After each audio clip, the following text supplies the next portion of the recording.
जोपर्यंत आमचा नाही तोपर्यंत आम्ही बंद करणार नाही। राजकीय पक्षांना आमच्या गावात एंट्री देणार नाही।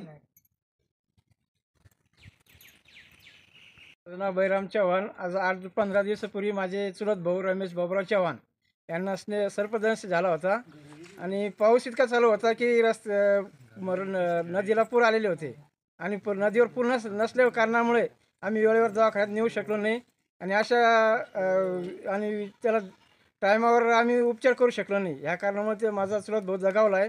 तरी आम्हाला सरकारने एवढी दखल घ्यायला पाहिजे की आमचं त्वरित रस्त्याचं काम करायला पाहिजे। न केल्यास आम्ही मतदानावर बहिष्कार आणि रस्त्याचं काम न केल्यास आम्ही मतदानावर बहिष्कार टाकणार आहोत। आई, काय समस्या होती तुमची? काय नाव आहे तुमचं? माझं नाव गेंदाबाई। काय विषय, काय समस्या होती? आम्हाला रस्ता वाट लागू राहिली चांगली। काय वाटानेच पडले मी। तर किती रस्ता किती किलोमीटरचा आहे? 4 किलोमीटर। तर म्हणजे तकलीफ काय नेमकं तुमचे? वाटाने पडले म्हणून गुडी गेला लागलं म्हणून टाके पडे हे टाके पडे ना काय तुम्ही काय विषय होता? तर असा विषय होता, आम्ही दळण नेतो, 3 पुलं आहे ते करण्यात यावा। आम्हाला दळणला जाता येत नाही, तळा गारा चिखलमधून तुडून जातो आम्ही 2-2 दिवस घरीच राहतो। पूर येतो नदीला, प्रतिवर्षाला 10-10, 20-20 हजार रुपये टाकणं पडत्या गाडीला। गाड्याच्या असे गड्ड्यात कमरा एवढ्याला फसत्या। आता याच्या पुढची भूमिका काय राहणार तुमची? याच्या पुढची भूमिका अशी आहे की आम्ही मतदानच नाही करणार, पेटीमध्ये बहिष्कार टाकू आम्ही। मतदानावर बहिष्कार करणार? मतदानावर बहिष्कार टाकू आम्ही। आमची हीच परकित आहे। भिकारवरी शंकर निक्कम, जैतखेडा खोरा। सर, कमीत कमी 50 ते 60 वर्षे, म्हणजे जवळपास मी 40-45 वर्षाचं झालेलो आहे। याच्या अगोदरचे 15-20 वर्ष अगोदरचे आमचे वडील आणि ते इथं राहतात तेव्हापासून। तर ही जी आपण कंडिशन पाहिली हीच कंडिशन ह्या गावची। इथं आमदार, खासदार, पाहिजे तसे नेते भरपूर येऊन गेले। त्यांना समजा तोंडी निवेदनं दिले, लेखी निवेदनं दिले, तरी याच्यावर त्यांनी काहीच प्रतिक्रिया व्यक्त केली नाही।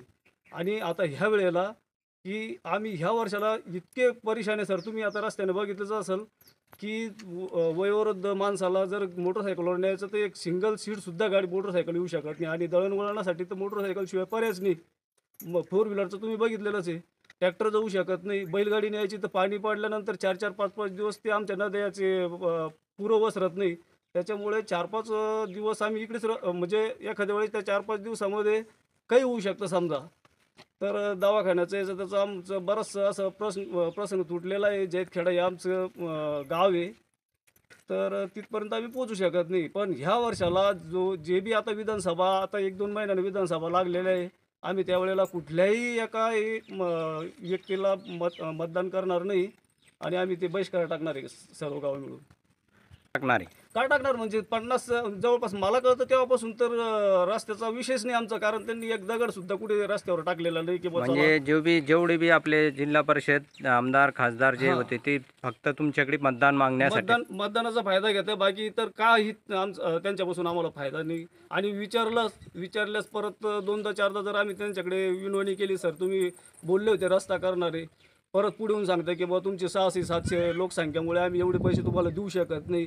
आम्ही एवढे पैसे समजा तुमच्या रस्त्याला जवळजवळ समजा 30-40 लाख रुपये लागणार आहे, एवढे पैसे जर आम्ही दुसऱ्या ठिकाणी दिले तर आम्हाला 2-3 हजार मतदान मिळतं। आमच्या 600-700 मतदानामुळे ते आम्हाला एवढा पैसा खर्च करायला तयार नाही। म्हणजे त्यांचं आमदाराचं असं म्हणणं आहे आमदाराचं की बा तुमच्या लोकसंख्या कमी असल्यामुळे इतका पैसा आम्ही तुमच्यावर खर्च करू शकत नाही, आम्हाला ते पोर्टेबल नाही। कारण आम्ही एवढ्या पैशामध्ये कमीत कमी 3-4 हजार पब्लिक समजा मतदान घेऊ शकतो समजा, त्यांचं जर काम केलं तर। म्हणजे याच्यापासून आम्ही असेच वंचित राहिलो। बरं, आता पुढची भूमिका काय राहणार तुमची? पुढची भूमिका आमची सरळ आहे सर की बाबा आम्ही जे आमचं बूथ राहणार आहे ते बूथ आम्ही एमटी पाठवणार आहे। जर त्याच्या आधी आमचा काहीतरी निर्णय झाला, काहीतरी कामकाज सुरुवात झालं किंवा त्यांनी काहीतरी आश्वासन दिलं, लेखीमध्ये दिलं, तर आम्ही जसं समजा आतापर्यंत मतदान केलेलं आहे तसं मतदान आम्ही करणारच आहे। पण जर समजा त्यांनी काहीच याच्यावर निर्णय घेतला नाही तर आम्ही ठामपणे तेवढं एक आमची पेटी रिकामीच जाऊ देणार आहे।